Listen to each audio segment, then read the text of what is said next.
ഇനിയും അനേക സത്യങ്ങൾ ഇതിനകത്തോട് വെളിപ്പെടുത്തുന്ന ഒരു ചരിത്ര പുരുഷന്റെ ആഗമന ഉദ്ദേശം ചരിത്രത്താളുകൾ ഇറങ്ങി വന്ന് ജനിക്കുന്നതിന് മുമ്പ് 700 വർഷങ്ങൾക്ക് മുമ്പ് കുറിക്കപ്പെട്ടതായിരിക്കുന്ന ഒരു ചരിത്രമുണ്ടെങ്കിൽ അത് യേശുക്രിസ്തുവിന്റെ ചരിത്രം മാത്രമേ ഉള്ളൂ. മറ്റൊരുത്തന്റെ ചരിത്രം ഇല്ല എന്ന് വെച്ചാൽ ഈ ലോകത്തിലുള്ള മനുഷ്യന്റെ ചരിത്രം നിലകൊള്ളുന്നത് മനുഷ്യൻ ജനിച്ചതിന് ശേഷം, വളർന്നതിന് ശേഷം, മരിച്ചതിന് ശേഷം മാത്രം ചരിത്രം നിലകൊള്ളുമ്പോൾ യെശയ്യാ എഴുതി 700 വർഷങ്ങൾക്ക് മുമ്പ് ഒരു ചരിത്ര പുരുഷനെ കുറിച്ച് എഴുതി.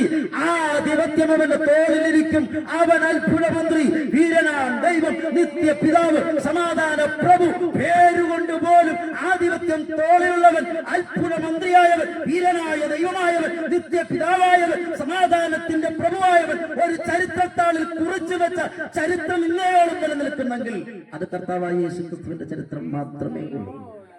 പിൽക്കാലത്ത് മത്തായി അപ്പോസ്തലൻ ഇങ്ങോട്ട് എഴുതി അതിന്റെ പൂർണ്ണരൂപത്തിലേക്ക് വന്നു.